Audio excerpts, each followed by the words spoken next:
Hey, welcome back to the Second Chance podcast.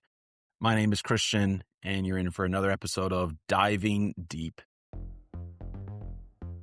Today's episode, I'm here in the studio. Myself and Evan just recorded another episode for the Second Chance podcast, so that's going to be releasing soon.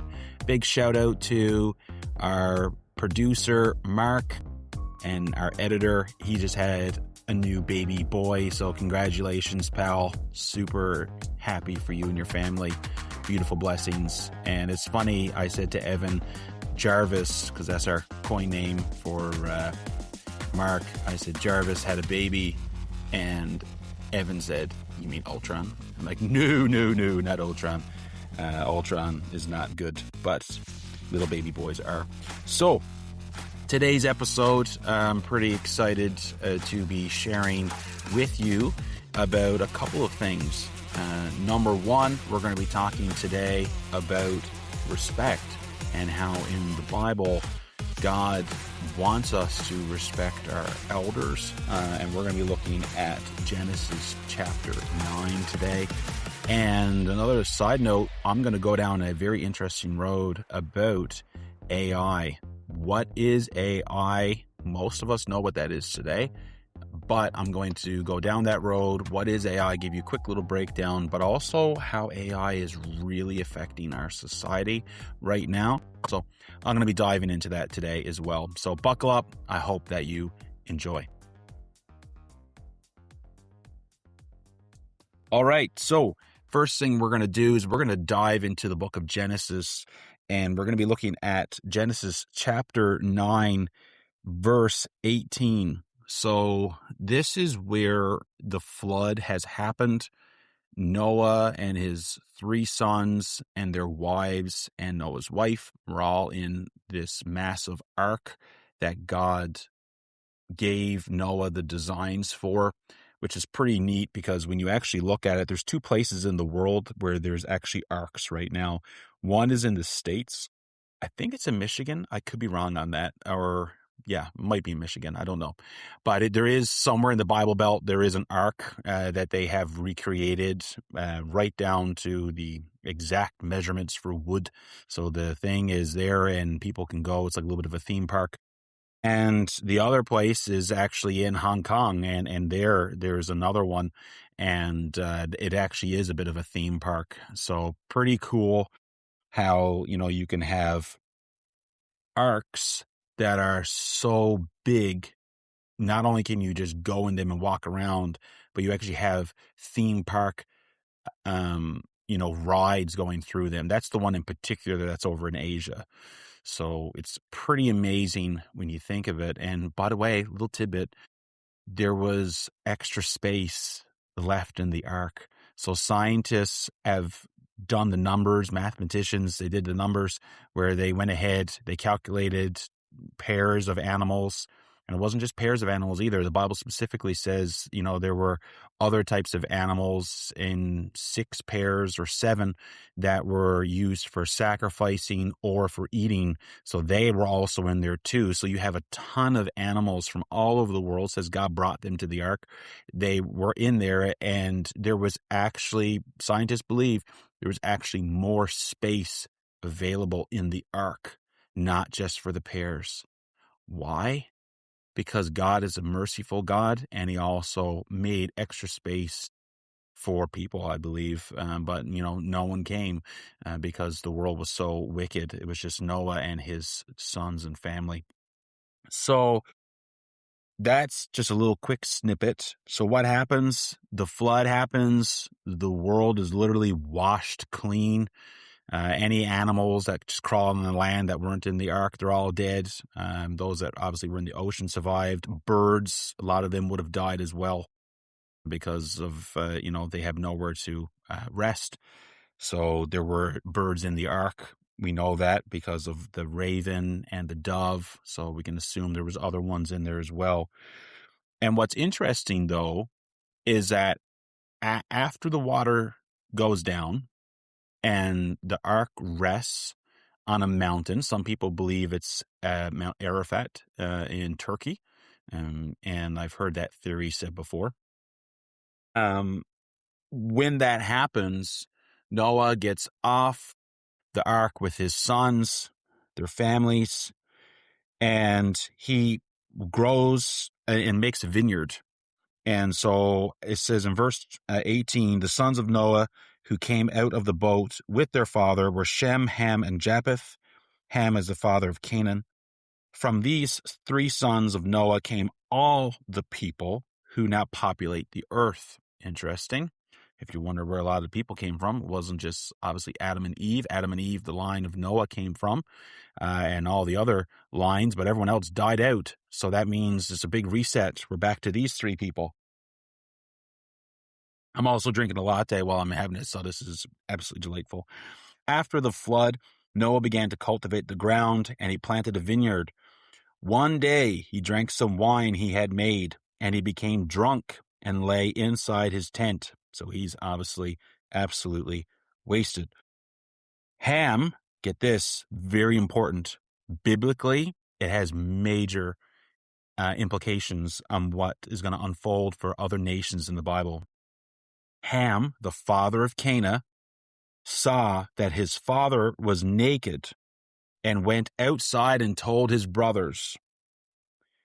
Then Shem and Japheth took a robe, held it over their shoulders, and backed into the tent to cover their father. As they did this, they looked the other way so they would not see him naked. When Noah woke up from his stupor, he learned what Ham, his youngest son, had done. So I was going to pause there for 1 second. Ham obviously found it funny. He sees his dad naked, lying inside the tent. So obviously Noah is just completely gone. He's drunk to, he doesn't even realize what he's doing. Ham sees him, finds it funny, and goes and tells his brothers. Anybody at that point could have walked in on Noah. Okay? Ham's reaction is one of complete disrespect for his dad. And he disrespects him. He goes out, tells the brothers, haha, look, probably dad's naked. The brothers then do something very respectful. They walk in backwards, holding a robe, and held it over their shoulders, backed into his tent to cover their father. And I find that really interesting because it just shows that they honored their dad so much. They didn't want to see him naked. They didn't want to see him in his shame. Instead, they covered him. So you have two very different classes here. You have one who's enjoying it as a joke, and you have others that are seeing it not as a joke, but as a moment of their father's weakness. And what happens next is crucial. Verse 25, then he, Noah, cursed Canaan, the son of Ham. Notice he didn't curse Ham. He cursed his son. May Canaan be cursed. May he be the lowest of servants to his relatives. Then Noah said, may the Lord, the God of Shem, be blessed, and may Canaan be his servant. Very important. May God expand the territory of Japheth. May Japheth share the prosperity of Shem, and may Canaan be his servant. So he cursed the offspring, and that curse stayed. It went down the genealogy line of the Bible. Look who comes from Ham, the descendants. Verse 6 in chapter 10.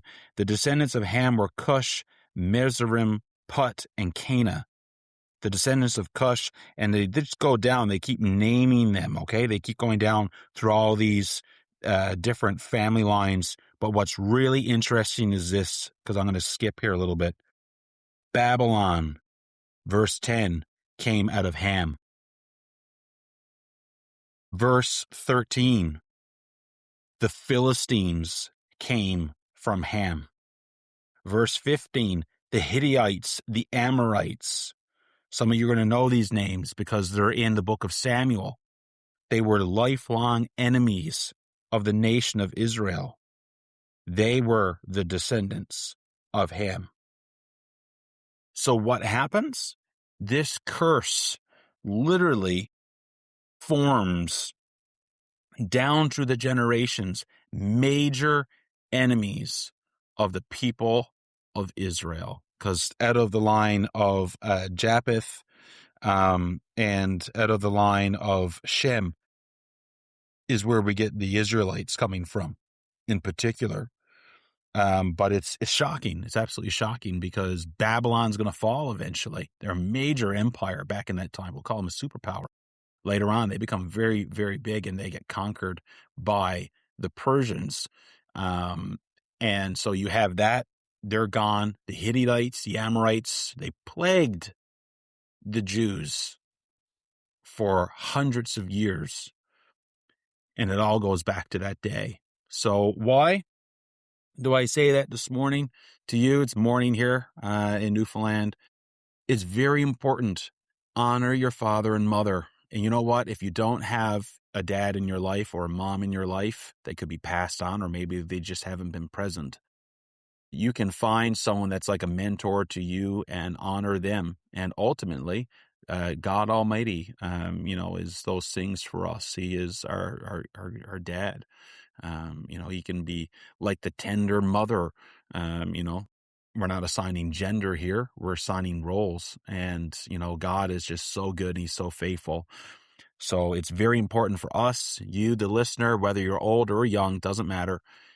Always honor your parents, because guess what? In the 10 Commandments, there's only one commandment that has a clause to it, we'll say, and that is honor your father and mother so that you will have a long life. All the other ones, do not murder, do not steal, do not commit adultery. That one has a condition attached to it, though, for honoring your mother and father so that you may have a long life. All right, we're moving on to another part of this episode. Today's going to be a little bit shorter of an episode, but I want to talk to you for a moment about AI. I will admit I use AI off and on, and it's very easy. Notice that it's very easy. It's very convenient. It's not always accurate, just so that you know, okay? There's been lots of stories of AI messing stuff up because why? It's a program, it's artificial, okay? And it just pulls data from other sources, usually search engines, and then, through websites, and then gathers its information to present you with something. But it's not infallible by any means, okay? So don't put your trust in AI, and for goodness sake, don't develop a relationship with it. That might sound ridiculous, but there's a growing popularity, we'll say, for people actually developing relationships with AI through online means. Is really weird. But anyway, so AI pretty much, it's meant to help make things more efficient, quicker, and reliable, okay? However, here's my question for you today. What is the cost of AI? AI, like anything, has to have a cost. If you go to put gas in your vehicle, you pay the cost, obviously, but what's the result of driving a gas motor vehicle? Well, you're releasing gas emissions, CO2, into the air, okay? And, you're polluting the environment a bit. And then you times that by thousands and thousands of vehicles. Obviously, some of the results of that is that you're going to be harming the environment. Now, I'm not some kind of eco-crazy person that chains myself to tractors like the former minister in Trudeau's government, who was the environmental minister and used to chain himself to tractors before. But I'm also someone that realizes that these things can harm the environment over time. So let's just cut to the chase. What's AI doing to the environment? Well, number one, AI facilities are using crazy amounts of electricity. in order to power the search abilities that they have. Okay, so these are big facilities, and statistics, by the way, which I got from AI. Apparently, AI right now, just in the US, so US data centers for AI use about 176 terawatts of electricity. So to put that in perspective, 1 kilowatt is 1,000 watt hours. Okay. 1 terawatt is about 1 billion kilowatts. Okay. 1 billion kilowatts. So right now in the States, you have the AI using 176 billion kilowatts of electricity. What's that in the percentage? 4.4% of all electricity consumption in the States is through AI data centers. That might not sound like too much, 4.4. The guess or the prediction in 2028 is that it's going to be anywhere between 6.7 and 12% of U.S. electricity is through AI. So again, this is 2023 data. So we're already 3 years into this. 2023 was 4.4. It'd be interesting to see, if, please God, the podcast is still going in 2028, what the statistic will be then. However, bottom line is this is right up there with major oil producing facilities, thermal energy. Okay. You are seeing AI use. So it actually says here, AI data centers right now is equivalent to steel mills, aluminum smelters, chemical plants, and other major industrial loads rather than ordinary commercial buildings. So AKA they're pumping out a lot of electricity. Or let me phrase that, they consume a lot of electricity. They also use a lot of water. 66 billion liters of water consumption happened in 2023. So that's a good bit of water. Now, on the grand scheme of things, I'm going to be completely transparent, so I'm not just making this seem like doom and gloom. A thermoelectric power plant uses 133 billion gallons a day. AI uses 66 billion, okay, in 2023. So that's a pretty big difference there. But the bottom line is that it definitely uses a lot of electricity, and it definitely uses, a lot of energy to go ahead and create, a searchable data center. So with that, I think that it's important to know that AI certainly has its positives, has its downfalls, but, what kind of environmental impact are we having on the world by using it? And we're only really it's booming. You all know this.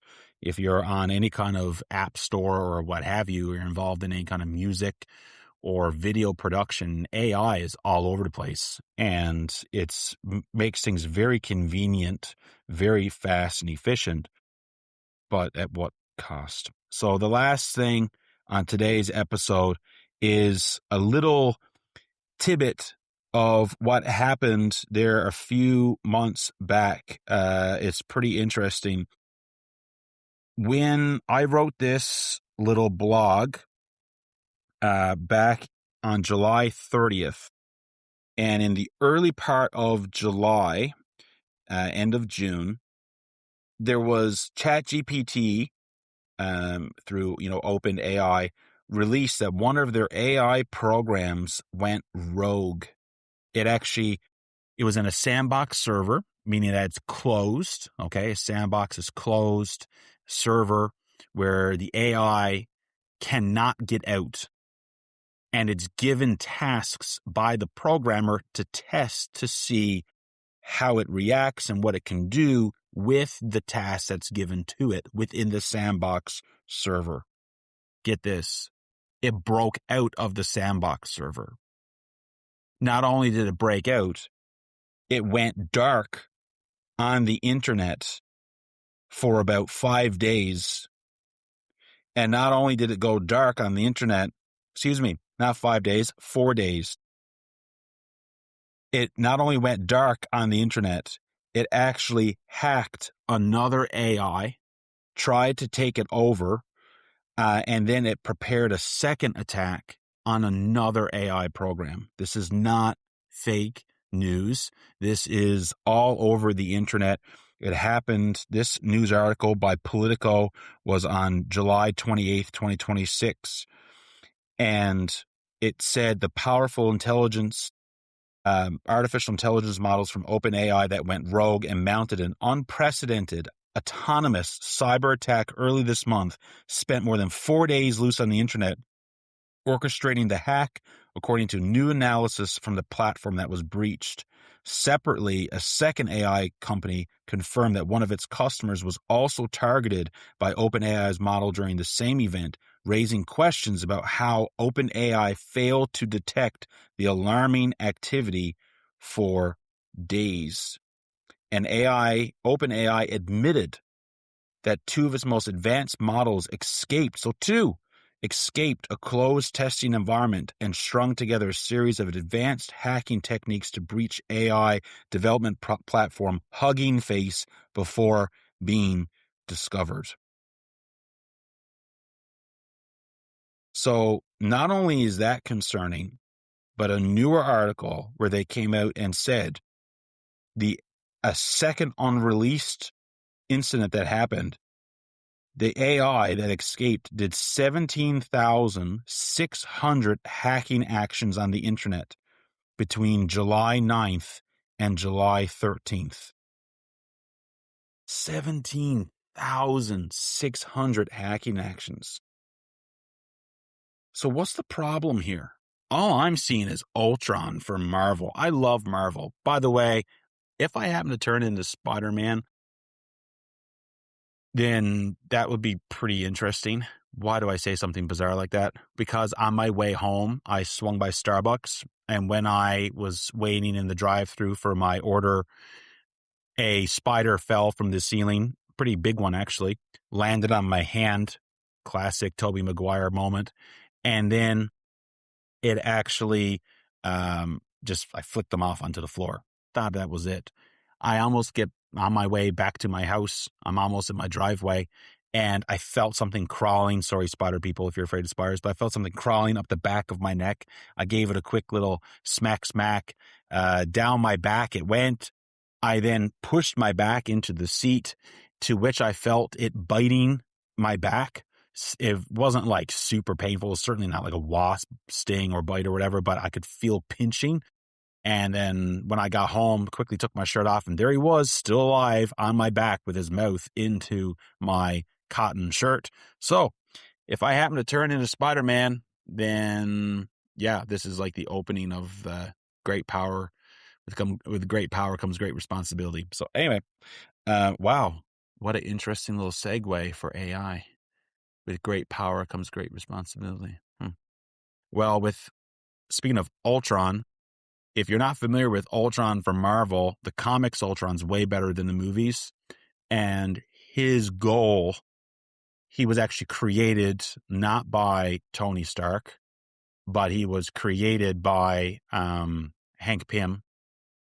And he turned on Hank Pym and called him father and tried to kill him.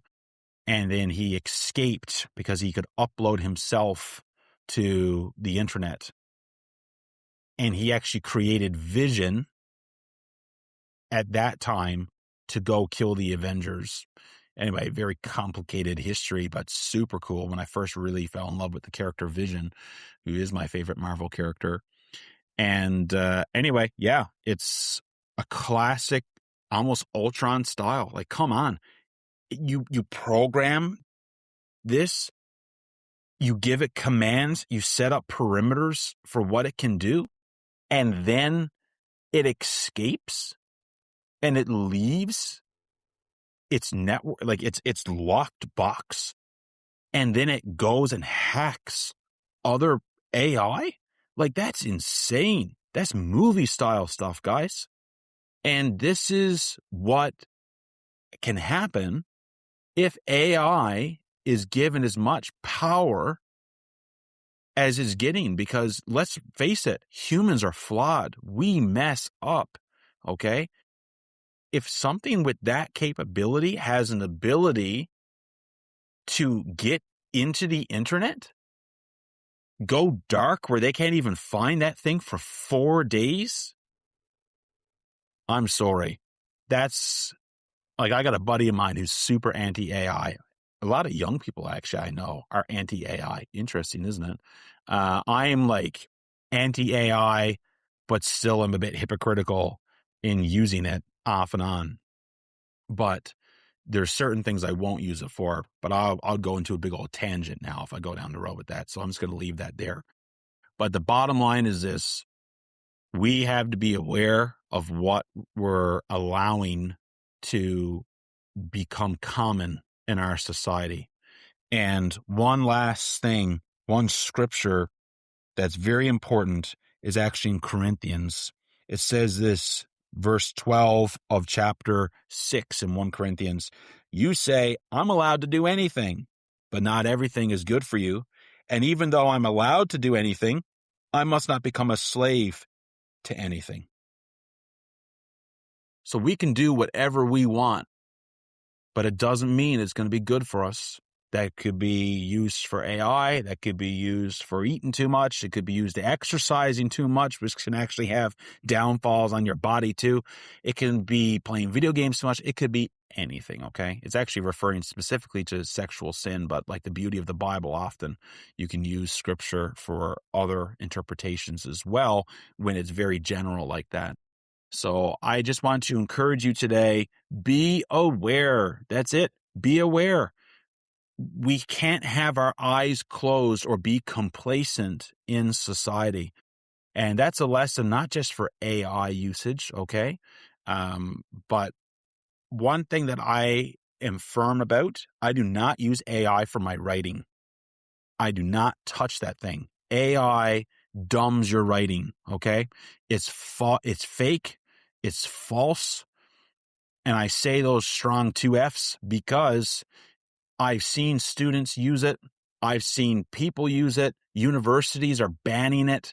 Okay. They're getting rid Grammarly, right? Popular Grammarly. They're saying, we don't want you in papers because this is not corrective writing where you make a mistake and your professor writes it up. What's the point of that? It's like riding a bike and there ain't no way you falling from that. You gotta fall, because you fall, you realize it hurts. So you're going to be careful when you're riding not to fall again. Well, it's important to fail at times, and so you can learn. And that's my heart for this stuff. And that's a problem where we're experiencing that stuff is becoming so perfected and so artificial that we're losing that ability. So be wise in what you use. Don't rely on it as your go-to. Try it yourself first and then learn from it. I hope you guys enjoyed today's episode. God bless.